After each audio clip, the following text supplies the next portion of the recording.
Günaydınlar efendim, hoş geldiniz, sefalar getirdiniz. Yepyeni bir haftayla birlikte güzel bir güne başlayalım inşallah. Gurur duydum bir kadın olarak. Bir savcımızdan, pırıl pırıl bir savcımızdan, bir anne, çalışkan, kararlı, idealist, mükemmel. Yani erkeklerin yapamadığını 6 yıldır torpille, güçle, baskıyla herkesin susturulduğu bir cinayet davası bu kadar güzel, bu kadar hızlı mı aydınlatılır? Ebru Cansu'dan bahsediyorum. Kendisi efendim Tunceli Başsavcısı. 2025 yılında göreve geliyor. Daha bir yıl bile olmadı. Özür diliyorum. Ha, grip olduk doğal olarak. Bahar geldi ya. Bir yıl bile olmadan 6 yıldır aydınlatılamayan cinayeti çözüyor bu kadın. Diyor ki efendim, ben bir kız çocuğu annesiyim. Gülistan'a ne olduğunu bulacağım diyor ve buluyor. Eve gitmiyor, yemiyor, içmiyor, çalışıyor.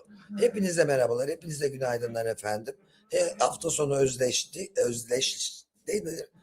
Özleşleştik. Ama buradayız Allah'a bin şükür. Şimdi duygulandım gerçekten bir kadın olarak bu hafta sonu Ebru Cansu savcımın yaptıklarıyla bir yıl olmadan arkadaş 6 6 yıllık cinayeti çözer misin? Üstelik karşında kalantor adamlar Tunceli valisi, valinin çocuğu şudur budur varken. Gencecik bir kızın okula giden günahsız. Tek suçu eli yüzü düzgün güzel bir kız olmak. Boş zamanında da 3 kuruşluk harçlık için bir mağazada çalışmak. Bu adamların kötü ağına düşmek, ondan sonra da başına gelenler. 10 kişi tutuklandı. 10. Siz kardeşim, yani incecik, bahar dalı gibi gencecik bir kızdan ne istediniz ya? Şimdi önce bir savcımı vereyim. Gurur duyduğum ve kendisine buradan bir kadın olarak, Türk Cumhuriyet kadını olarak teşekkür edeyim efendim. Makam aracı geldi. Çıkıp artık evine gidecekti. Tam bugün 5 gündür Ebru Cansu bazı geceler hiç uyumamıştır. En fazla bazı gecelerde 1-2 saat ya uyumuştur ya hiç uyumamıştır. Ve halk uzun süre orada bekledi. Alkışladı. Bir Cumhuriyet Başsavcısı ilk kez, ben hiç rastlamadım, duymadım, okumadım, görmedim. Bir Cumhuriyet Başsavcısı makamının önünde bekleyen halk tarafından alkışlandı dakikalarca. Seninle gurur duyuyoruz dediler. Arkadaşlar bakın, burada bir siyasi durum söz konusu değil. Oradaydım ben. Çünkü işini düzgün yapanlara halk sahip çıkar. Alkışlayanlar arasında DEM partililer vardı. Sosyalist partilerden onların üyeleri vardı, vatandaşlar vardı, Cumhuriyet Halk Partililer vardı, AK Partililer vardı. Herkes oradaydı, biliyor musunuz? Herkes savcıyı alkışladı. Çünkü işini yaptı, doğruyu yaptı. Halkına zulmedenlere karşı halkın yanında yer aldı. Böyle olunca da işte böyle oluyor arkadaşlar. Demek ki işini düzgün yapanı kimse, sen devletin savcısısın ya da sen o partinin ya da sen iktidarın savcısısın demiyor. Sen halkın savcısısın. Biz seni destekliyoruz, yanındayız, arkandayız diyerek destek verdiler. Alkışladılar. Ama savcı mütevazi davrandı, gelmedi. Hayır dedi, ben dedi işimi yapıyorum dedi. Haber gönderdi. Ben işimi yapıyorum arkadaşlar dedi. Yani bunu alkışlamanıza gerek yok. Çünkü bu yapılması gereken bir gerçektir. Herkes doğruyu, hukuku uygulamak zorunda dedi. Ve hukuk kuralları neyi gerektiriyorsa onu yaparım dedi ve çıkmadı. Vatandaşların oradan ayrılmasını bekledi. Bu da taklit edilecek başka bir hareket arkadaşlar. Canını dişine koydu. Birçok siyasi riski göz önüne aldı. Birçok her şeyi göz önüne aldı. Hiç makam mevki derdi olmadı ve ben dedi Gülistan Doku cinayetini çözeceğim dedi ve çözdü. Ama içinde kalmıştır Tuncay Soner'i sorgulamadığı için. İnşallah Erzurum Cumhuriyet Başsavcılığı dosyaları birleştirir. Tuncay Soner'in Tunceli'de yargılanmasına hükmeder. Allah bin kere razı olsun. İnanın duygulandım. 6 yıldır yapılmayan bir şeyi bir sene dolmadan yapıyor. Nasıl yapıyor? Namusuyla, iradesiyle. Ben bir anneyim diyerek, bir cumhuriyet kadını olarak, çalışan didinen bir kadın olarak nasıl gurur duydum bu savcımızla. Mütevazı, çalışkan, fıstık gibi güzel, dimdik ayakta. Nasıl yapıyor? Nasıl oluyormuş? Kimleri karşısına alıyor farkında mısınız? Kimleri alıyor karşısına? Helal olsun sana başsavcım. Örnek ol inşallah. Şu ülkede korkan, titreyen, torpilci, rüşvetçi, sorumluluk sahibi olmayan, aman bana dokunmayan yılan bin yaşasın diyen herkese örnek olasın inşallah. Şimdi olay neydi Gülistan? Anlatayım. Efendim 700 saatlik ek görüntü topluyor Ebru Sarmez. Dosyaya verilen intihar süsü yerini tabii ki cinayet davasına bırakıyor. 700 saat, kadına bak. Şimdi kimler? Olaydan bir gün önce Gülistan'la tartışan, dosyaya erişim olduğu anlaşılan, birçok kez gözaltına alınıp serbest bırakılan Zaynal Abakarov, yani Gülistan'ın eski sevgilisi tutuklanıyor. Engin Yücer, Zaynal Abakarov'un Asayiş Şubesi'nde görevli üvey babası, yani eski sevgilisinin üvey babası tutuklanıyor. Gülistan'ın hastane belgelerine erişiyor çünkü. Aileyi birçok kez tehdit ediyor. 2021 yılında da polislikten ihracı var zaten. Mustafa Türkay Sonel, Vali Tuncay Sonel'in oğlu. Olay günü Gülistan'ın son görüldüğü bölgeden aracıyla defalarca geçen valinin oğlu. Dosyada artık baş şüpheli haline gelen şahıs tutuklanıyor. Bir vali oğlunu tutuklamak kolay değil. Tuncay Sonel, eski vali, tutuklanıyor. Helal olsun başsavcım sana. Gülistan'ı arama çalışmalarını sona erdiriyor. Oğlunun ve kendisinin Gülistan Doku'yu tanımadığını söylüyor. Delilleri karartma iddiasıyla gözaltına alınmıştı, tutuklanıyor. Delilleri karartma karşılığında 10.000 dolar aldığı öne sürülen Vali Tuncay Soner tarafından kullanıldığını da sonunda itiraf eden, Gülistan'ın sim kartına, sosyal medya hesaplarına erişen şahıs Gökhan Ertok tutuklanıyor. Bak. Çağdaş Özdemir, dönemin Tunceli Devlet Hastanesi başhekimi, hastane kayıtlarını siliyor valinin emriyle. Rezilliğe bak. Başhekime canını verdiğin, koyduğun, gittiğin hastanenin başhekimine güvenemiyorsun. Gözaltına alınıyor. İnşallah o da tutuklanır. Gülistan Doku davasına gereği henüz düşünülmedi ama Başsavcı Ebru Cansu gerekeni yaptı. Bütün delilleri 700 saati topladı ve izledi. Kimsenin bugüne kadar 6 yıldır tutuklanmadığı davada 13 kişiyi gözaltına aldı. 8'ini tutukladı. Vali oğluymuşsun, başhekim misin, şuymuşsun, buymuşsun demedi efendim. Davada valinin delil karartmayla oğlununsa cinayetle suçlandığı geçildi. Yani bir valinin gücüyle bütün bir şehir organize oluyor. Başhekiminden bilişimcisine kadar. Kızın telefonundaki delilleri karartılıyor. Hastanedeki bulgular siliniyor. Adli tıp. Efendim, oğlu oradan 20 kere geçmiş kızın kaybolduğu gece. Görüntüler siliniyor. Polis satın alınıyor. 2021 yılında ihraç ediliyor meslekten ama polisi de ayarlıyor. Onu da bunu da, kız yok ortada ama şöyle bir anne var 6 senedir ağlayan bak. Ya sizin de annenin babası yok mu? Sizin de kardeşi yok mu? Sizin kız kardeşin yok mu? Sizin annen yok mu?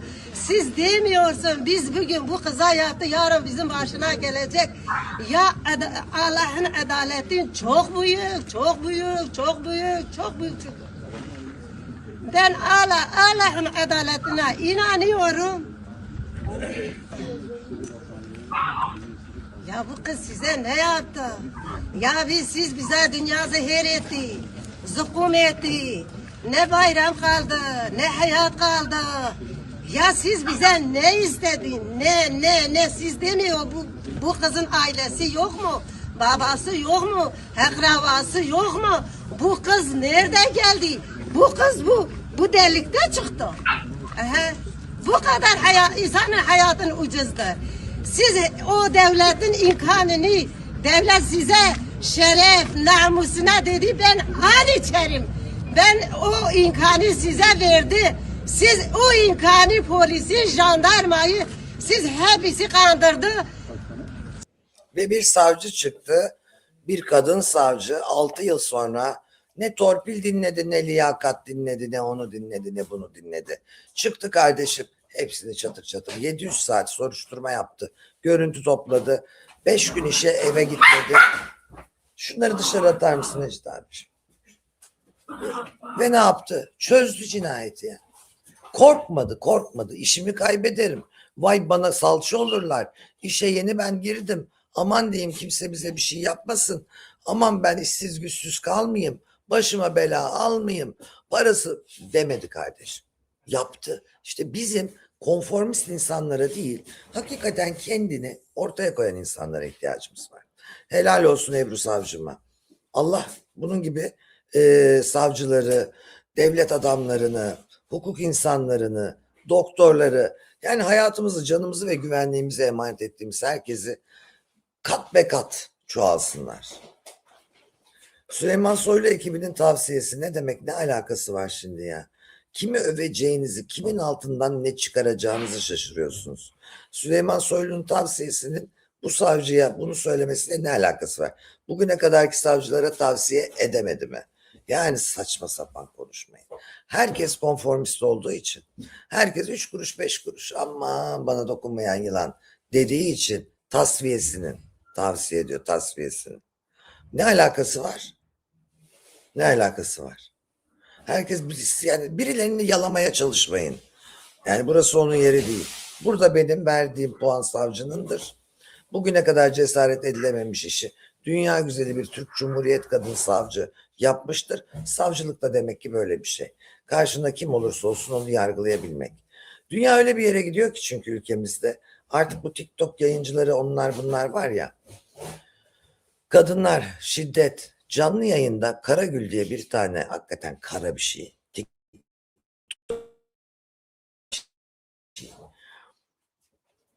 Bir yaralama olayına karıştı. Kendisine sataşan bir kadını resmen bıçakladı.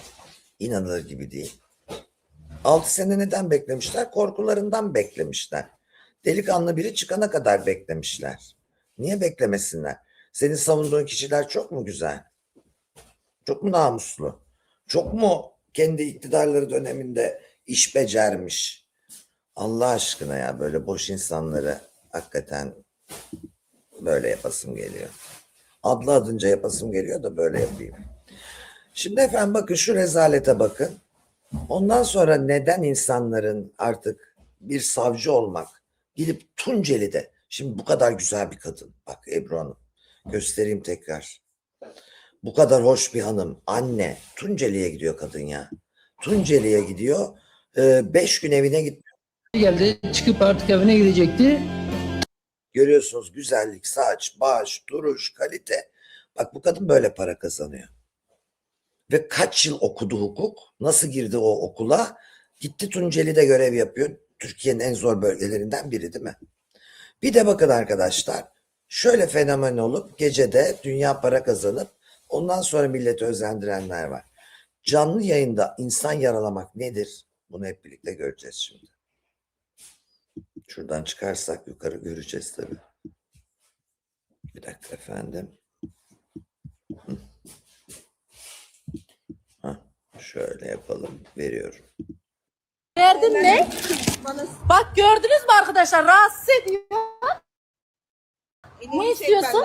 Senden Ne istiyor? Ha? Elini çek benden. Tamam ne istiyor? Niye gelip beni rahatsız ediyorsunuz? Derdin ne? Ha? Yürü git lan. Elini Deşerim bak seni. Deşerim uzaklaş. Hadi gel. Deşerim bak. Bak o elindeki var. Deşerim vallahi deşerim. Hadi çek. Derdin ne? O elindeki var. Hadi bırak. Derdin ne? Adam gibi dinle. Sen Lan sen kimsin? Sen kimsin? Bana bak. Ha? Kimsin? Adam beni dinleyeceksin. Kimsin de seni dinleyeceğim? Sen küfür edemezsin. Allah Allah sana ne Türkiye sana mı dışında. küfür ettim ben? Ha? Türkiye'de Bak deşerim. yaşıyorsan, Tamam. Deşerim amını. Lan. korum seni.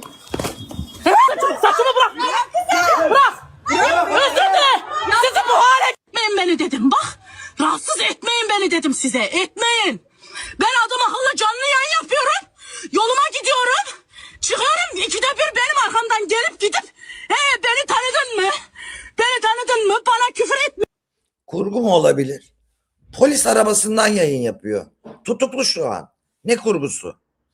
Polisin arabasında elinden nasıl alınmadıysa bu kamerası, telefonu tutuklu. Arabanın arkasından yayına devam ediyor.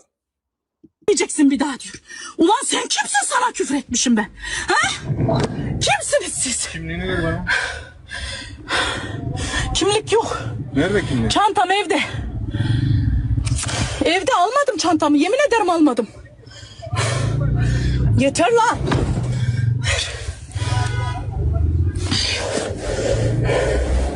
Al hadi.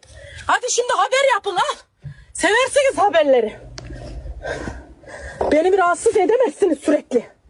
Sürekli rahatsız edemeyeceksiniz beni artık. Tamam mı? Hadi. Rahatsız edemeyecekler çünkü inşallah seni salmazlar. Bu arada kadına kavga ederken kalpler atılıyor, para kazanıyor. Polisin arabasına giriyor. Polis kimlik istiyor. Bu halen yayında. Elinde blurlediğimiz kısım ne biliyor musunuz? Kan. Yaraladığı, bıçakla yaraladığı kadının kanı. Eli o yüzden karanlık o görüntüde. Rezaletin bu kadarını gördünüz mü siz? Canlı yayında bir kadın hemcinsini bıçaklıyor. Polis arabasına giriyor, kanlı elleriyle yayına devam ediyor. Halen izleyeni var TikTok'ta, kalpler atılıyor, like'lar atılıyor. Ben böyle bir şey görmedim. Çıkarmayın bunu, salmayın ne olur. Yalvarıyorum size ya. Kadın erkek bütün manyakları toplayın, işe yaramazları ne yaparsanız yapın. Gerçi onlar hapishanede de biz bakıyoruz vergimizle. Yediriyoruz, içiriyoruz ama lanet olsun yanımızda durmasınlar. Yani şu ülkede eğer Ebru Savcı gibi kadın savcılar, işe yarar meslek sahibi genç kızlar, 3 kuruş paraya kanıp gitmeyecek, okulunu okuyacak, altın bileziğini takacak kadınlar istiyorsak bu böyle. Şimdi altın bileziğini takmış bir yerde, bakın şimdi bu TikTok fenomeni, bu para kazanıyor, buna çok para atıyorlar. Karagül diye bir kadın meşhurmuş o alemde. Oradan duydum, araştırdım. Çok da iyi para kazanıyormuş bu işten bu Karagül. Şimdi gelin bakalım bir olay. Okumuş, üniversite bitirmiş, bir yere yönetici olmuş, eli yüzü düzgün bir kadın, genç çıkıyor diyor ki firmamızın reklamını için diyor, bakın inanamayacaksınız bu kadarı da olmaz. Neden gençler sapıtıyor anlayın. Firmamızın reklamı için diyor bir fenomene gittik diyor. Fenomen diyor bizden diyor bir Reels için 350 bin lira para istedi diyor. Ben diyor niye bu işi yapıyorum diyor ya. Ben niye buradayım çalışıyorum diyor. Ben mahvoldum diyor. Yani demiyor ki onlar 3 günlük. Ben burada bir namusumla okumuşum, çalışmışım, yönetici olmuşum bir yerdeyim demiyor. Bak demiyor. İş bulamayan, sokakta gezen, evlerde yardımcılığa giden üniversite mezunlarını düşünmüyor. Bak veriyorum izleyin. Kalkın hepimiz influencer oluyoruz. Geçenlerde çalıştığım bir marka için bir influencer'dan, hepimizin tanıdığı bir influencer'dan bir bütçe teklifi aldım. Ve Reels bedeli 350 bin TL'ymiş. Yani bunlar bu paraları kazanıyor. Ben bu işin içinde olduğum için sinir krizi geçiriyorum. Ya biz neden 9-6 çalışıyoruz? Hatta ben 8-6 çalışıyorum. 350 bin TL. Story ücreti de 150 bin TL'ymiş. Kalkın influencer olacağız. Gördünüz mü? Bunları duyan kim oturur da işte bak ben yöneticiyim şu kadara çalışıyorum diye konuşuyor kadın. Dışarıdan garip sesler geliyor. Milletin ne olduğunu anladınız. Neden influencer'la ekran önüne bu kadar meraklı olduğunu anladınız, gördünüz efendim. Şimdi Murat Övünç biliyorsunuz cezaevine girerken ne kadar üzgündü. Biz de acımıştık yani. Haksız yere mi giriyor acaba? Ne oluyor, ne bitiyor filan diye değil mi? Hapse girdin, rezil oldun, çıktın, dedin ki ben artık Mecit abicim çok büyük hırlama geliyor, bir bakar mısın çocuklara? Oynuyorlar. Öyle mi? Ha, oynuyorlar mı? Aman diyeyim ben kedi falan bir şey olmasın. Şimdi girerken boynu önünde girdi, üzgündü, mutsuzdu, çıktı ben adam olacağım, efendi olacağım. Ya bir insan hapisten çıkıp ay iyi ki girmişim işlerim açıldı der mi yahu? Diyoruz ya bazı insanlar tövbe tutmuyor. Murat Övüç, acıdığıma üzülüyorum yani şu an. İyi ki içeriye girmişim, işlerim daha çok açıldı. Bu saatten sonra kendimle alakalı, yaşantımla alakalı daha da dikkat edeceğim. Çünkü çocuklara, büyüklere, herkese güzel örnek olmak durumundayız. Layık Türkiye Cumhuriyeti'ni, layık Türkiye evlatları yetiştirmek zorundayız. O yüzden biraz daha dikkat, biraz daha uslubumuza dikkat ederek ben kendi adıma yoluma devam edeceğim. Yarın 20 Nisan. Peygamberimiz Hazreti Muhammed, Allahümme salli ala seyyidina Muhammed, ala seyyidina Muhammed doğum günü, kutlu gün. Allah'ım onun sancağının altında gelmeyi nasip eyle huzuruna. Ya Rabbim, onun sancağı altında huzuruna gelmeyi nasip eyle. Ben aileleri sevindireceğim. 20 Nisan özel bir gün. Burada 23 Nisan geliyor. 23 Nisan'da çocuk giydireceğim yine. Yalan dünyadayız. Ben Murat Övünç olarak bu saatten sonra hayatımı daha disiplinli, daha düzgün, daha insanlara örnek olabilecek ve güzel mesajlar verebilecek. Benimkinden daha kırmızı parlatıcı sürmüşsün. Gözünü sevdiğimin. Az önce de gelmişsin şurada. Çıkıp iyi ki içeri girmişim, işlerim açıldı. Ha ha ha yapıyorsun. Şimdi de Sübhaneke dinimiz amin. Yani şimdi biz senin neyine inanacağız, güveneceğiz be adam. Oyalama milleti, gözünü sevdiğimi yani. Şimdi herkes diyecek ki bir hapse girip çıksak ne kadar güzel olur, işlerimiz açılıyormuş. Böyle bir şey olabilir mi ya? Murat Övünç olmak istiyorum artık. Gene en birinci çizgim evlatlar. Onlara güzel örnek olayım. Onların Murat abisi olayım. Yol haritanız ne? Bizim evlatlarımız da çünkü Murat abimiz örnek alacak. Kimse kalmadı. Gerçi olabilir, alıyorlar yani, yapacak bir şey yok. Para olsun, para kazanan herkes örnek almayı çok iyi biliyorlar. Herkesin dini imanı para olmuş. Dostluk ölçüsü, sevgi ölçüsü, anne baba evlat ölçüsü bile para olmuş. Artık evladın da kendine bakanı, paralısı seviliyor. Ana babanın da iyi para vereni, yedireni seviliyor arkadaş. Dostun zengini seviliyor, arkadaşın zengini seviliyor, iş güç sahibi seviliyor. Her ölçü para olur mu ya? Bütün inanç sistemimizi yitirmişiz.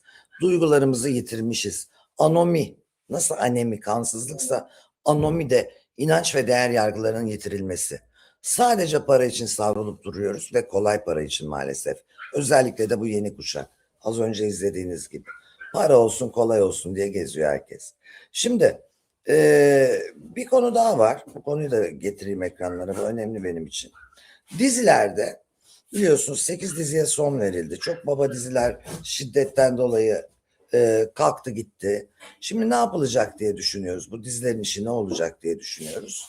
Tam bir de milletin bayıldığı Ömrüm var. Benim Türkiye'de 2 tane beğendiğim, 3 erkek oyuncu var.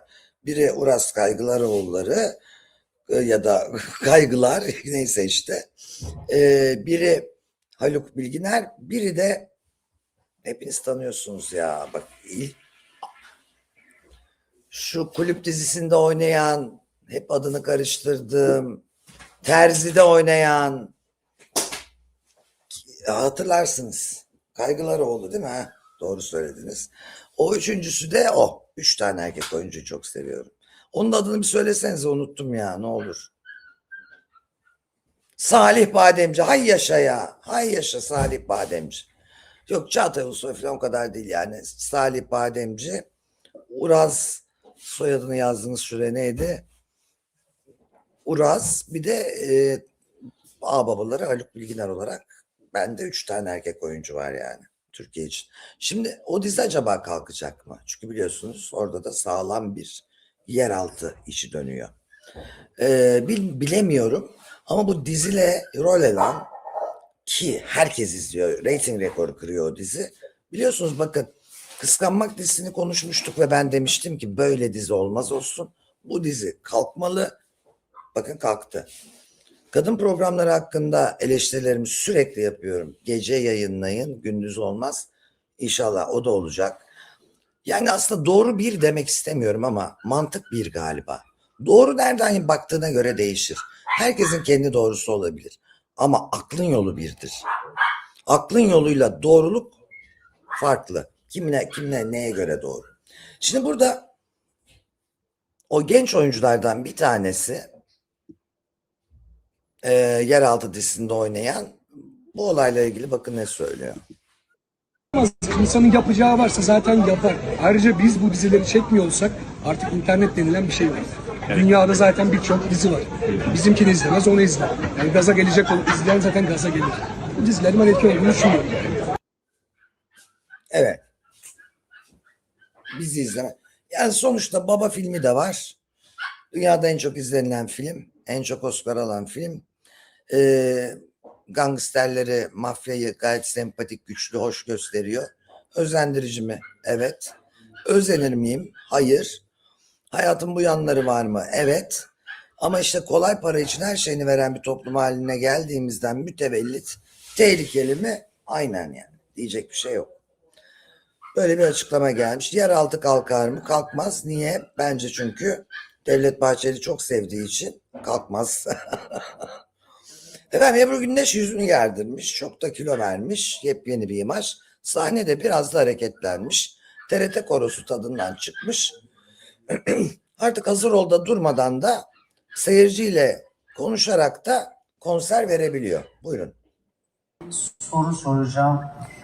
Fulya ablaya ve Demetçiğime bir şey soracağım. Bir dakika önce. Beni beğendiniz mi bugün? Bir dakika. Çok mu güzelim? Fulya abla. Demetçiğim. Nasıl? Güzel mi?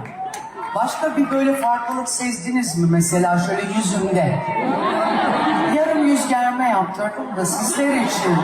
Kendim için bir şey istemiyorum. Sadece sizler için. Güzel olmuş mu? Olmuş mu? Bir 10 yaş 60 mı Yılmaz? 20. O zaman organize işler 3'te. Kıvanç'la bana bir rol mü? Ne? Karşılıklı sahne. İnanamıyorum. Şöyle bir baktım. Yazacağım değil mi bana da? Tamam, Kıvanç'la karşı. O zaman ne diyoruz? Biz kadınlar Allah'ın bir lütfuyuz. İlk defa bu kadar sempatik görüyorum. Kendine bir özgüven gelmiş. Saçlarını böyle gergin topuz yapıp o gözlerini böyle Ebru Gündeş gözü diye bir şey vardır ya. Şuraya kadar bir eyeliner çekmece. Şimdi olmamış. Saçların acayip demode. 1990 fönü, 1990 kakülü, 1990 maşası mıdır, kesimi midir nesi? Kıyafet rezalet. Göğüs yok, bel yok, hiçbir şey yok. Dümdüz boru gibi çıkarmış seni. Bir dişilik yok. Kumaş yığını gibi duruyor üzerinde bu kıyafet yani. Kumaşa sarılmışsın, bolca kumaş. Şimdi zayıflamışsın, minyonsun, miniciksin. Üzerine bir de 800 metre kumaşı buruşturup sarmışlar gibi durmuş. Olmamış. Madem zayıfladın, şu saçı bir modern yap, bir güzel fön yap. Böyle bir askılı maskılı, V'li meyli bir şeyli bir şey giy. Çık oraya, bir şey söyle kardeşim. Olmamışsın. Olmamışsın. Ebru'nun sesi transpire gibi olmuş. Öyle bir şey yok. Ha. Sesini kullanan insanların sesinin eskimesi ve kalınlaşması çok normaldir. Yaşla. Ebru 55 yaşında bir kadın. İbrahim Tatlıses bile incecik bir tenorken şimdi artık öyle değil. Herkes yaşla evriliyor ve en çok kullandığın organlar tabii ki zarar görüyor. Ben hiç beğenmedim. Tabii ki eski halinden 1000 kat iyi, neşeli, iletişimli ama bu kadar zayıflamışken bu kadar çok kumaşa ve bu kötü 1990'lardan fırlama saça gerek yoktu. Eğer bu bir kostüm partisi değilse. Ha 90'larda kostüm partisine gidiyoruz dersen bunu giyersin, üzerine gidersin. Staying Alive şarkısında 90'lar dansı yaparsın. Bilmiyor giyinmeyi. Hiçbir zaman da bilmedi. İlk meşhur olduğunda da Pamuk Prenses ve Yedi Cüceler'deki prensesin kıyafetiyle çıkıyordu yani. Biri giydirsin Ebru'yu. Kızım paran var, akıllı ol ya. Git en azından bir Beymen'de filan bir satış elemanına teslim ol, gözünü seveyim. Hiç para vermene gerek yok. Senin terzilerin seni bu kılığa sokuyorsa Allah aşkına git benden selam söyle bak İstinye'deki satış görevlilerine. Bir tanesini bul, tamam. Bırak kendini, her türlü bundan iyi giydirirler ve daha ucuza gelir. Terzilere deli gibi para veriyorsunuz. Böyle gözükmek için mi? Ya da al bir çarşaf, haftaya bunun kırmızısını al, sarın çık. Yazık olmuş bu kadar zayıflamana. Tuba'cığım hangi ilin neresinde moda bu saç? Yani benim gördüğüm, takip ettiğim hiçbir yerde, uluslararası hiçbir trendde bu saç moda değil. Hangi ilçede moda, bir söyle bana bakayım. Evet, hepinizi kocaman öpüyorum. Çok güzel bir hafta olsun. Kendinize çok çok iyi bakın. Yarın inşallah erken saatlerde buluşmak dileğiyle. Ebru Hanım, Ebru Savcım, Başsavcım bana çok ilham verdi. Yok onu biri fişteklemiş. Yok öyle olmuş biri. Hayır kardeşim, kadın oturmuş yapmış. Niye iyi şeyleri de olduğu gibi kabul edemiyoruz? Niye bir kadın savcıya hakkını vermekten bu kadar aciziz? Arka perde beni ilgilendirmez. Yapmış mı yapmış, helal olsun. Hoşça kalın, sevgi ve saygımla efendim. Görüşmek dileğiyle.